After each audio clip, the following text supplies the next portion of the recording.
Welcome to జిల్లా dairy. నేను విజయ్. ముందుగా హెడ్లైన్స్ చూద్దాం. హుస్నాబాద్లో మెగా జాబ్ మేళా ప్రారంభం. భారీగా హాజరైన నిరుద్యోగులు. 2 లక్షల రుణమాఫీ నిర్ణయం సంతోషకరమైన కాంగ్రెస్ నేతలు. ఖమ్మంలో సీఎం మంత్రి చిత్రపటాలకు పాలాభిషేకం. సంజయ్ వ్యవహరించిన తీరు దురదృష్టకరం. పార్టీ ఫిరాయింపులు చేస్తే ప్రజలు ఊరుకోరన్న బీఆర్ఎస్ నేతలు.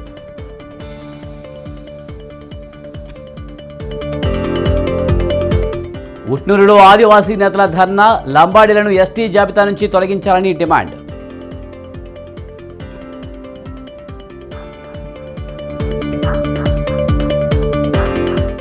తిరుమల శ్రీవారిని దర్శించుకున్న పలువురు.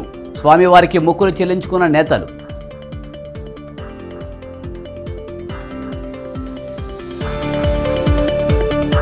చైన్ స్నాచింగ్ కేసును ఛేదించిన పోలీసులు. నిందితుల నుంచి గోల్డ్ స్వాధీనం.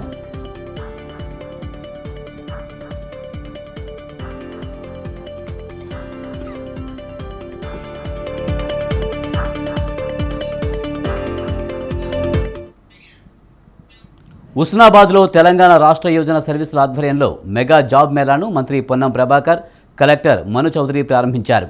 హుస్నాబాద్లో తొలిసారిగా జాబ్ మేళాకు భారీ ఎత్తున నిరుద్యోగులు హాజరయ్యారని పొన్నం ప్రభాకర్ తెలిపారు. ఎన్నికలకు ముందు చెప్పినట్లే నిరుద్యోగ సమస్యతో పాటు విద్య, వ్యవసాయ రంగం, టూరిజం అభివృద్ధికి కృషి చేస్తున్నట్లు మంత్రి చెప్పారు. గౌరివెల్లి ప్రాజెక్టు పూర్తి చేస్తే సాగు, తాగునీటి ఇబ్బందులు తీరతాయన్నారు. త్వరలో ప్రాజెక్టు పూర్తి చేయాలని అధికారులను ఆదేశించినట్లు పొన్ని చెప్పారు. నిరుద్యోగులు జాబ్ మేళాలో తమ ప్రతిభను చాటుకుని ఉద్యోగాలు సాధించాలని సూచించారు. కన్స్ట్రక్షన్ సంబంధించి కావచ్చు, మెకానిక్స్ సంబంధించి కావచ్చు, అనేక రకాలుగా అక్కడ ఉద్యోగాలు 2 లక్షల ఉద్యోగ జీతం దొరికే విధంగా ఇండియన్ మనీ లోపల అవకాశాలు ఉన్నాయి. దాన్ని కూడా ఒకసారి ఇండియన్ అందరూ కూడా చూడండి. ఫిషరీస్ కావచ్చు, లేదా పౌల్ట్రీ కావచ్చు, లేదా యానిమల్ హస్బెండరీకి సంబంధించినటువంటి గొర్రెలు, మేకల పెంపకానికి సంబంధించి కావచ్చు, పాల ఉత్పత్తికి సంబంధించి కూడా అనేక రకాల పథకాలతో అదొక ప్రత్యేక అవగాహన కార్యక్రమాలను ఏర్పాటు చేయాల్సిందిగా నేను సందర్భంగా జిల్లా కలెక్టర్ గారిని కోరుతా ఉన్నాను. రాబోయే కాలంలో గౌరవల్లి ప్రాజెక్టు పూర్తయి వ్యవసాయానికి పెద్ద కేంద్రంగా మరి ఈ ప్రాంతంలో పూర్వీకానికి కూడా అనేక అవకాశాలు ఉన్నాయి. ఇక్కడ స్థానిక ప్రజలందరూ కూడా cantonment board CEO Madhukar Naik, brigadier Somashankar ఆధ్వర్యంలో బోర్డులో సమావేశం జరిగింది. నియోజకవర్గంలో వివిధ సమస్యలపై బోర్డు అధ్యక్షుడు బ్రిగేడియర్ సోమశంకర్కు ఎమ్మెల్యే శ్రీ గణేష్ వినతిపత్రం అందజేశారు. లాల్ బజార్లో ఉన్న డంపింగ్ యార్డ్ను తొలగించి పేదలకు ఉపయోగపడేలా మల్టీపర్పస్ కమిటీ హాల్ నిర్మించాలని శ్రీ గణేష్ విజ్ఞప్తి చేశారు. సాయిబాబా హార్ట్స్లో మహిళలకు టాయిలెట్స్ లేక ఇబ్బందిగా ఉందన్నారు. సమస్యల పరిష్కారంపై బోర్డు అధ్యక్షుడు సోమశంకర్ సానుకూలంగా స్పందించారని శ్రీ గణేష్ చెప్పారు. ప్రజల ఆశీర్వాదంతో ఎమ్మెల్యేగా గెలిచినాక ఫస్ట్ బోర్డు మీటింగ్కి నేను అటెండ్ కావడం జరిగింది. బోర్డు మీటింగ్స్ డిస్కషన్లో పాల్గొన్న తర్వాత కంటోన్మెంట్ ప్రజలకు అవసరమైన దాంట్లో గాంధీ కమ్యూనిటీ హాల్ని మళ్ళీ రీకన్స్ట్రక్ట్ చేయాలి, ప్రజలకు అందుబాటు చేయాలనే రిక్వెస్ట్ లెటర్ పెట్టడం అయింది. బోర్డు మీటింగ్లో కూడా ప్రస్తావించడం జరిగింది. డంప్ యార్డ్ని కూడా అక్కడి నుంచి తొలగించేసి వేరెక్కడైనా పెట్టాల్సిన అవసరం ఉంది, లేకుంటే వార్డుగా డివైడ్ చేయాలి. లేని పక్షంలో వేరే ప్రోగ్రామ్స్కి ఎట్లయితే బడ్జెట్ అలొకేట్ చేసి మనం నడిపిస్తున్న బోర్డు అదే మాదిరిగా దీన్ని కూడా ఒక వెహికల్స్ కొనుక్కొని అవసరమైతే డైరెక్ట్ జవహర్ నగర్ తీసుకుపోతట్టు చూడమని కూడా మేము రిక్వెస్ట్ చేయడం జరిగింది. పార్టీ మారిన ఎమ్మెల్యే సంజయ్ కుమార్ దిష్టిబొమ్మను జగిత్యాలలోని తహసీల్దార్ చౌరస్తాలో బీఆర్ఎస్ నేతలు దహనం చేశారు. సంజయ్ వ్యవహరించిన తీరు దురదృష్టకరమని విద్యాసాగర్ విమర్శించారు. సంజయ్కు ధైర్యం ఉంటే ఎమ్మెల్యే పదవికి రాజీనామా చేసి డాక్టర్ వృత్తి కొనసాగించాలని సవాల్ చేశారు.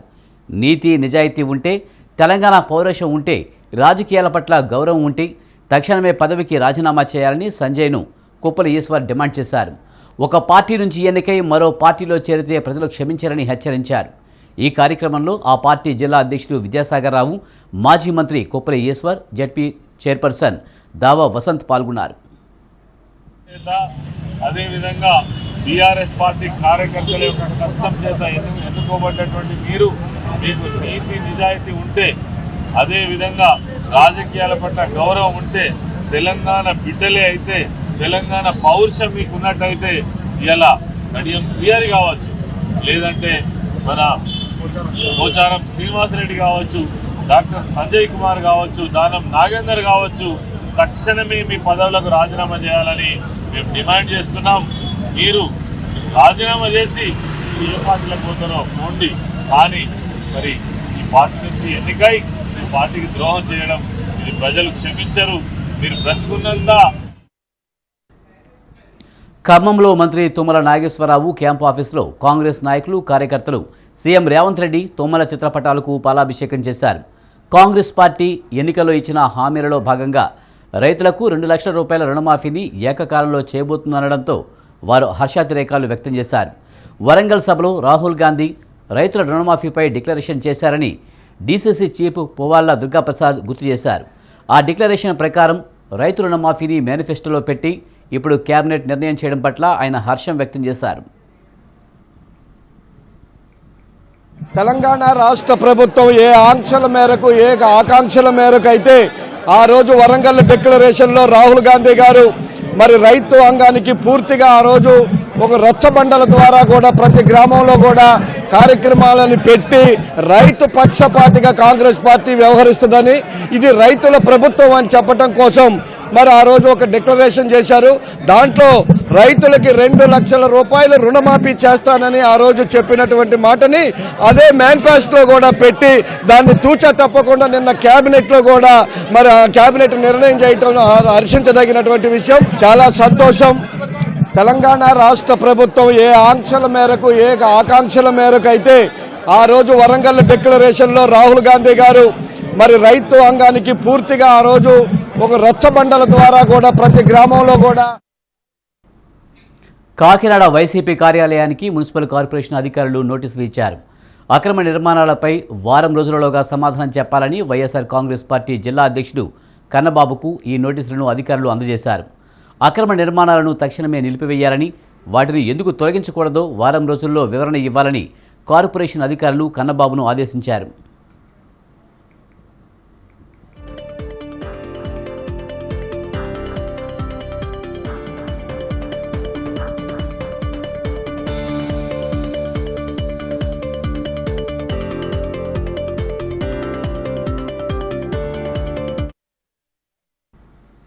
తిరుమల శ్రీవారిని టీడీపీ ఎమ్మెల్యేలు భూమా అఖిలప్రియ, ఆర్వీకేఎస్ కేకే రంగారావు దర్శించుకున్నారు. శ్రీవారి సేవలు వారు వీఐపీ విరామ సమయంలో సేవించుకున్నారు. వారికి టీటీడీ అధికారులు దర్శనం ఏర్పాటు చేశారు. ఎన్నికల తర్వాత స్వామివారికి మొక్కులు చెల్లించుకునేందుకు కుటుంబ సమేతంగా వచ్చామని అఖిలప్రియ తెలిపారు. రాష్ట్రం బాగుపడాలంటే చంద్రబాబు సీఎం అవ్వాలని ప్రజలంతా కోరుకుని కూటమిని 164 సీట్లలో గెలిపించారని అన్నారు. నష్టపోయిన రాష్ట్రాన్ని కష్టపడి అభివృద్ధి చేస్తామని అఖిలప్రియ తెలిపారు. ఋషికొండే కాకుండా చాలా చోట్ల వైసీపీ నేతలు ఇలా నష్టం కలిగించే కట్టడాలు కట్టారు కాబట్టే స్వామివారు బుద్ధి చెప్పారన్నారు. ఈరోజు 164 సీట్లు తెలుగుదేశం పార్టీ ఎన్డీఏ ప్రభుత్వానికి ఇవ్వడము, మరి ఈ రాష్ట్రం బాగుపడాలంటే చంద్రబాబు నాయుడు గారు ముఖ్యమంత్రి కావాలి, మన బతుకులు బాగుపడాలంటే ఆయన ముఖ్యమంత్రిగా ఉంటేనే రాష్ట్రం బాగుపడుతున్న ఒక ఆలోచనతో ఈరోజు ప్రజలందరూ కూడా మంచి తీర్పుని ఇవ్వడం జరిగింది. మరి ఈ పరిపాలనని చంద్రబాబు నాయుడు గారు ఏ విధంగా చేస్తారనేది అందరికీ కూడా తెలుసు. తప్పకుండా వచ్చే రోజుల్లో రాష్ట్రం ఏ విధంగా అయితే నష్టపోయిందో ఇప్పటికే ఆ నష్టాన్ని నుంచి బయటికి వచ్చి కోలుకొని ప్రజలకి మంచి జరిగేలాగా మేమందరం కూడా కష్టపడతాము. ఎమ్మెల్యేలుగా గెలిచిన వాళ్ళు కావచ్చు, మంత్రులుగా ఉన్న వాళ్ళు కావచ్చు, ముఖ్యమంత్రిగా ఉన్నవారు కావచ్చు, పవన్ కళ్యాణ్ గారు కావచ్చు, బీజేపీ ప్రభుత్వం కావచ్చు, అందరం కూడా కలిసికట్టుగా పనిచేసి ప్రజలు ఇచ్చిన తీర్పుని గౌరవించి తప్పకుండా రాష్ట్రం బాగుపడేలాగా మేమందరం కూడా కష్టపడతామని చెప్పి ప్రజలందరూ కూడా తెలియజేసుకుంటూ, మరి వెంకటేశ్వర స్వామి ఆశీర్వాదాలతో తప్పకుండా ముందుకు వెళ్ళి ప్రజలు మా మీద పెట్టుకున్న నమ్మకాన్ని కాపాడుకుంటామని చెప్పి కూడా తెలియజేసుకుంటున్నాం. ప్రజలందరూ కూడా అధిక load, triple riding, cell phone driving, drunk and driving, no helmet driving వంటివి ట్రాఫిక్ సమస్యలకు కారణమవుతున్నాయని హైదరాబాద్ సిపి శ్రీనివాసరెడ్డి అన్నారు. వాహనాలు ఆగకుండా కదిలి వెళ్తుంటే మంచి ట్రాఫిక్ మేనేజ్మెంట్ అని చెప్పారు. ట్రాఫిక్ రెగ్యులేషన్ ఎంపిక చేసిన 30,000 మంది ఎన్ఎస్ఎస్ విద్యార్థులకు ఒకరోజు శిక్షణ ఇస్తున్నామన్నారు. తర్వాత 5 రోజులు వారు ట్రాఫిక్ విధుల్లో ఉంటారన్నారు. స్కూల్ నుంచి కాలేజీ స్థాయి వరకు విద్యార్థులు ఈ ట్రాఫిక్ విధుల్లో భాగమవుతారని సిపి చెప్పారు. ఎన్ఎస్ఎస్ మంచి ఆర్గనైజేషన్ అన్నారు విద్యాశాఖ ప్రిన్సిపల్ సెక్రటరీ బుర్రా వెంకటేశం. ట్రాఫిక్పై ప్రజలకు అవగాహన కల్పించడమే ఎన్ఎస్ఎస్ విద్యార్థుల లక్ష్యమని తెలంగాణ డీజీపీ రవిగుప్తా చెప్పారు. Of which 20,000 are the girl NSS volunteers and 10,000 the boys. So they are from I think from school level till post graduation level. And he said, why don't we use them? Why don't we educate them first and then use them for traffic management? Because traffic is something which every one of us, every citizen in any city is affected. There is no person, even a beggar also, cannot be isolated from the traffic issue or the traffic problem. So every one of us, as citizens of this city, right from the top most higher echelons to the last rung of the society, of which 20,000 are the girl NSS volunteers and 10,000 the boys. So they are from I think. పోడు భూములు సాగు చేస్తున్న ఆదివాసీ రైతులకు హక్కు పత్రాలు ఇవ్వాలని Utnoor ITDA ముందు తుళిందెబ్ ఆధ్వర్యంలో ఆదివాసీ నాయకులు ధర్నా చేపట్టారు. లంబాడీలను ఎస్టీ జాబితా నుంచి తొలగించాలని, ఏజెన్సీలో మెగా స్పెషల్ డిఎస్సీ నిర్వహించాలని వారు డిమాండ్ చేశారు. జీవో నెంబర్ 3ను యథావిధంగా కొనసాగించాలని ఆదివాసీ నాయకులు ప్రభుత్వాన్ని కోరారు. ఆదివాసీ నాయకుల డిమాండ్లపై ఐటీడీఏ పీఓ ఖుష్బూ గుప్తా స్పందించారు. ఆదివాసీలకు తగిన విధంగా న్యాయం చేస్తామని హామీ ఇచ్చారు. ఐటీడీఏ ఉంది ఆదివాసీల కోసమని, ఎప్పుడైనా వచ్చి సమస్యలు చెప్పవచ్చునని తెలిపారు. ఏదైతే 8 డిమాండ్లతో మేము కూడుకున్నటువంటి సమస్యలు, ప్రధానమైనటువంటి సమస్య లంబాడీలను ఎస్టీ జాబితా నుంచి తొలగించాలి. గతం నుంచి 6-7 సంవత్సరాల నుంచి మేము పోరాడినప్పటికీ కూడా గత ప్రభుత్వం అన్యాయం చేసింది, న్యాయం చేయలేకపోయింది. ఈ ప్రభుత్వం న్యాయం చేస్తారని మేము ఈరోజు ధర్నా కూర్చోవడం జరిగింది. అందులో భాగంగానే ఏదైతే నిరుద్యోగులు ఉన్నారో స్పెషల్ డిఎస్సి 2012 నుంచి ఈ రోజు వరకు ఏజెన్సీ డిఎస్సీ లేకపోవడంతో చాలా మంది నిరుద్యోగులు సతమతమవుతున్నారు, బానిస అవుతున్నారు. మద్యానికి కానీ గంజాయి కానీ ప్రాణాలు పోతున్నాయి, బండి యాక్సిడెంట్లు అయ్యి. ఇంత చదువు కూడా మేము ఏం చేయాలో వాళ్ళకటు చేనుల పని రాదు, ఇటు చేద్దామంటే ఏం లేదు. కాబట్టి అలాంటి వాళ్లకు ఉద్యోగ అవకాశాలు కల్పించాలని మేము కోరుతున్నాం. ప్రత్యేక చట్టాలు జీవోలు ఉన్నప్పటికీ కూడా అమలు కాకపోవడంతో మేము ఈ రోజు రావడం జరిగింది. మొదటి నుంచి కొత్తగా ఏర్పడినటువంటి ప్రభుత్వాన్ని మేము కోరేది ఒకటే, ఏదైతే పోడు భూముల సమస్య ఉందో, గతంలో ఉన్నటువంటి రెవెన్యూ భూములు, పట్టాలున్న భూములను కూడా ఇవాళ ఫారెస్ట్ భూములుగా చిత్రీకరించి చెట్టులు పెట్టే కార్యక్రమం చేస్తున్నారు. కాబట్టి వెంటనే అవి ఆపేయాలి. అదేవిధంగా ఇక్కడ ఉన్నటువంటి డిమాండ్లు ఏవైతే ఉన్నాయో జూలై 1 నుంచి అమలయ్యే నూతన చట్టాలపై పోలీసు అధికారులు, సిబ్బందికి అవగాహన కల్పించేందుకు వరంగల్లో ప్రత్యేక శిక్షణా తరగతులు కొనసాగుతున్నాయి. సిపి అంబర్ కిషోర్ జూ ఆదేశాల మేరకు వరంగల్ పోలీస్ కమిషనరేట్ పరిధిలో ఈ ప్రత్యేక శిక్షణ జరగబోతుంది. రాష్ట్ర పోలీస్ శిక్షణా కేంద్రంలో ముందుగా శిక్షణ పొందిన అధికారుల ఆధ్వర్యంలో నిర్వహిస్తున్న ఈ శిక్షణా తరగతుల్లో పోలీస్ అధికారులకు కొత్త చట్టాలపై అవగాహన కల్పిస్తున్నారు. భారతీయ న్యాయ సంహిత, భారతీయ నాగరిక సురక్షా సంహిత, భారతీయ సాక్ష్య అధినియం 2023 చట్టాలపై పూర్తి అవగాహన కల్పిస్తున్నట్లు అధికారులు తెలిపారు. ఇప్పటి వరకు 740 మంది పోలీసు అధికారులు శిక్షణ పొందారని చెప్పారు.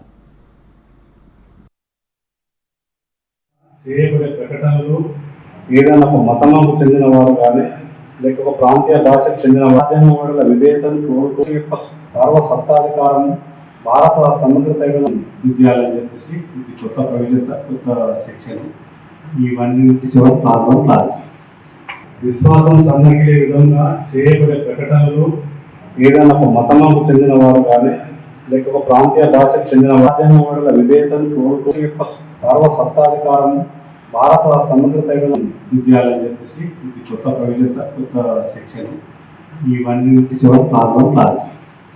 విశ్వాసం సన్నగిలే విధంగా చేయబడే ప్రకటనలు ఏదైనా ఒక మతంకు చెందిన వారు కానీ లేక ఒక ప్రాంతీయ భాషకు చెందిన రాజ్యాంగ విధేయతను యొక్క సర్వసత్తాధికారం భారత సముద్ర తీరం విద్యాలని చెప్పేసి ఇది కొత్త ప్రొవిజన్స్, కొత్త శిక్షణ.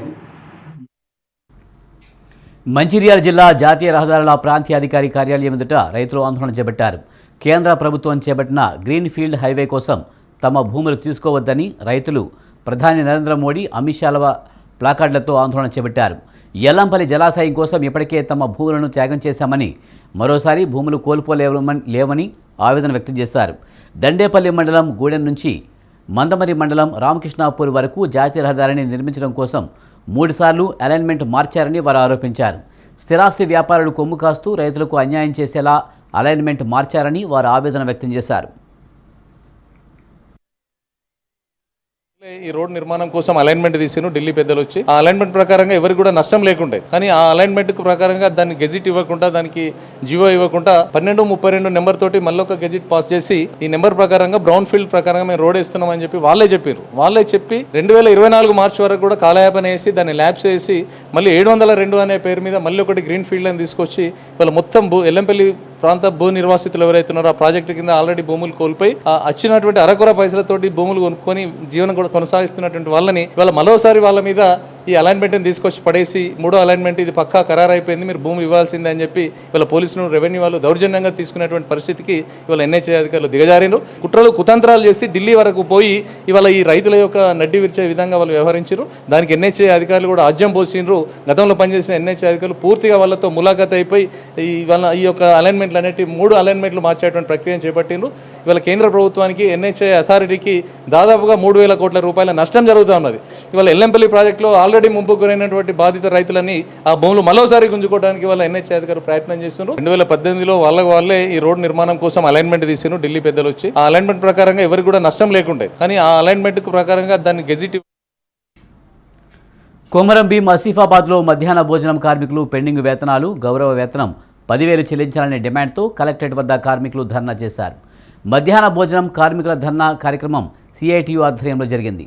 ప్రభుత్వం గతంలో ఇచ్చిన హామీ ప్రకారం తమకు గౌరవ వేతనం 10,000 రూపాయలు చెల్లించాలని, పెరిగిన నిత్యావసర వస్తువుల ధరలకు అనుగుణంగా జీతాలు చెల్లించాలని మధ్యాహ్నం భోజన కార్మికులు డిమాండ్ చేశారు.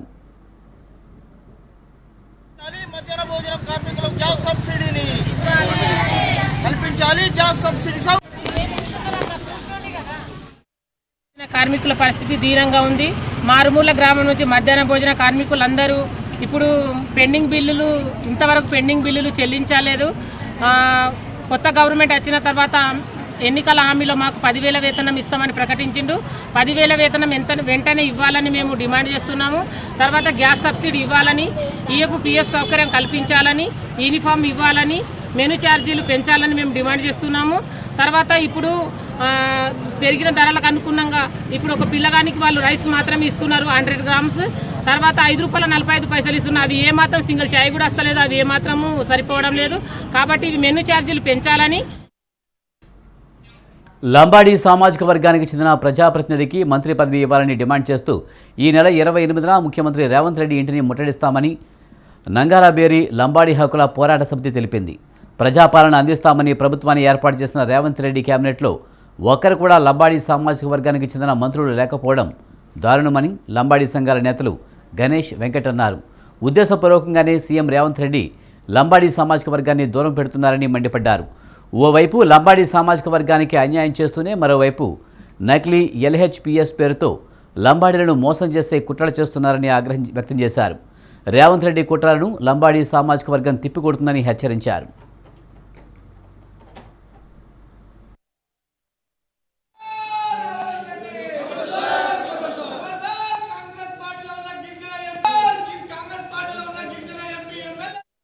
గారు లంబాడీలను ఆర్థికంగా, సామాజికంగా అన్ని రంగాల్లో అణగదొక్కాలనుకుంటున్నారు. అందుకని ఇవాళ నీ క్యాబినెట్లో లంబాడీలకు మంత్రి పదవి ఇవ్వాలని చెప్పేసి 28 నాడు లంబాడీ హక్కుల పోరాట సమితి గిరిజన విద్యార్థి సంఘం ఆధ్వర్యంలో నిరసన ధర్నా కార్యక్రమాన్ని పెట్టుకున్నాము. ఏదైతే నువ్వు 2 రోజుల్లో లంబాడీలకు మంత్రి ప్రకటన చేయి, ఒకవేళ ప్రకటించుకుంటే 28 నాడు ఖచ్చితంగా 1000 మందితో నీ ఇంటి దగ్గరకు వస్తాం, నిరసన కార్యక్రమం తెలియజేస్తాం. ఎందుకంటే రాజ్యాంగం ప్రకారంగా మాకు రావాల్సిన హక్కును హరిస్తా ఉన్నావు కాబట్టి ఖచ్చితంగా మా లంబాడీలకు 2-3 రోజుల్లో మంత్రి పదవి ప్రకటించాలని చెప్పేసి మేము డిమాండ్ చేస్తూ ఉన్నాం. సమితి తెలంగాణ రాష్ట్ర వ్యవస్థాపక అధ్యక్షుడిని ఏదైతే జూలై 28వ తేదీ నాడు రాష్ట్ర ముఖ్యమంత్రి రేవంత్ రెడ్డి ఇంటి ముందు లంబాడీ ఆదివాసీ గిరిజన బిడ్డలు నిరసన ధర్నాను విజయవంతం చేయాలని చెప్పేసి, అయ్యా ముఖ్యమంత్రి గారు నువ్వు అధికారంలో వచ్చి 6 నెలలు గడుస్తున్నా కూడా మీ క్యాబినెట్ లంబాడీలకు మంత్రి పదవి ఇవ్వలేదు, స్థానం కల్పించలేదు. కాబట్టి తక్షణమే ఇవ్వాలని చెప్పేసి ఈరోజు LSPS డిమాండ్ చేస్తుంది. 24 గంటల్లో ప్రకటించకపోతే ఖచ్చితంగా రేవంత్ రెడ్డిని ముట్టడిస్తాం. ఇవాళ రేవంత్ రెడ్డి గారు మా ఓట్లను దండుకొని అధికారంలో వచ్చేటువంటి రేవంత్ రెడ్డి గారు ఇవాళ మా లంబాడీలను అనగదొక్కాలని చెప్పి చూస్తే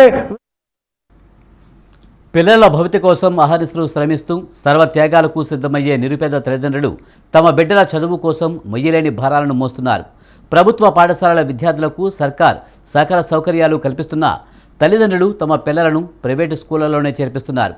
సమాజంలో వస్తున్న మార్పులకు అనుగుణంగా సర్కారు చర్యలు చేపట్టకపోవడం వల్లే సర్కారు బడులపై పిల్లల తల్లిదండ్రులు విముఖత చూపుతున్నట్లు తెలుస్తోంది.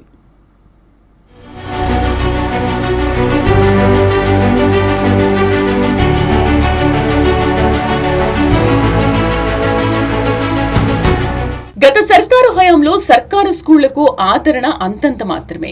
ప్రస్తుత కాంగ్రెస్ సర్కారు హయాంలోనూ ఇదే తంతు జరుగుతోంది. గతేడాదితో పోలిస్తే ఈసారి సర్కారు బడుల్లో అడ్మిషన్లు పెరగకపోగా తగ్గుముఖం పట్టాయి. విద్యార్థులకు సర్కారు ఎన్ని సౌకర్యాలు కల్పిస్తున్నా ప్రభుత్వ స్కూళ్ల వైపు పేద మధ్యతరగతి ప్రజలు ఆసక్తి చూపడం లేదు. గత ప్రభుత్వ మన ఊరు మనబడికి అంతంత మాత్రం రెస్పాన్సే రాగా ఇప్పుడు అమ్మ ఆదర్శ పాఠశాల పథకానికి అదే రీతిలో ఆదరణ కరువైనట్టు తెలుస్తోంది. బడిబాట కార్యక్రమం సమయంలోనే ఉపాధ్యాయుల బదిలీలు, ప్రమోషన్ల ప్రక్రియ ఉండడంతో ఉపాధ్యాయులు బడిబాటలో పాల్గొనలేకపోయారనే వాదన వినిపిస్తోంది.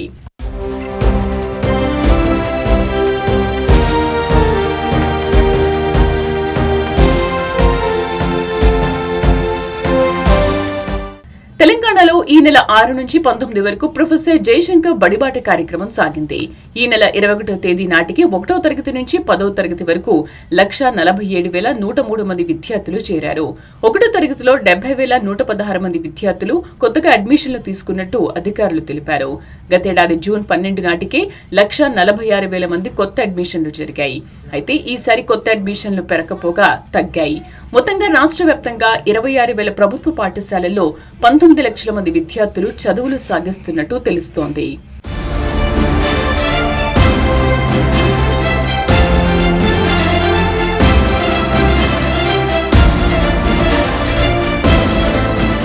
పిల్లలకు 3 ఏళ్లు రాగానే నర్సరీ, ఎల్కేజీ, యూకేజీ అంటూ తల్లిదండ్రులు ప్రైవేటు స్కూళ్లలో జాయిన్ చేస్తున్నారు.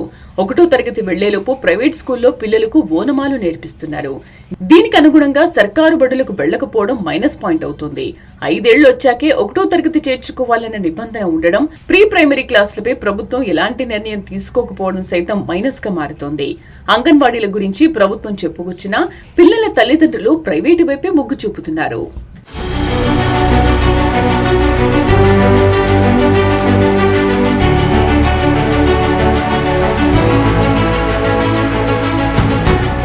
విద్యా వ్యవస్థలో ఇప్పటికే ఎన్నో నూతన మార్పులు వచ్చాయి. నర్సరీకి ముందే విద్యార్థులను ప్రైవేటు విద్యాలయాలు తమ వైపు తిప్పుకుంటున్నాయి.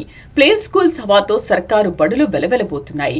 ప్రీ క్వాలిటీ ఎడ్యుకేషన్, బుక్స్, భోజనం వగేరా వగేరా సౌకర్యాలన్నీ కల్పిస్తున్నా తల్లిదండ్రులు తమ పిల్లలను సర్కారు స్కూళ్లలో చేర్చడానికి ఇష్టపడటం లేదు. సర్కారు బడుల్లో ప్రతి ఏడాది ఒక్కో విద్యార్థిపై 50,000 రూపాయల నుంచి 1,50,000 రూపాయల వరకు ప్రభుత్వం ఖర్చు చేస్తున్నట్టు తెలుస్తోంది. అయినా తమ పిల్లలను సర్కారు బడుల్లో చేర్చడానికి విద్యార్థుల తల్లిదండ్రులు విముఖత చూపుతున్నారు. దీనికి ప్రధాన కారణం సమాజంలో వస్తున్న మార్పులకు అనుగుణంగా సర్కారు నిర్ణయాలు తీసుకోకపోవడమే అని తెలుస్తోంది.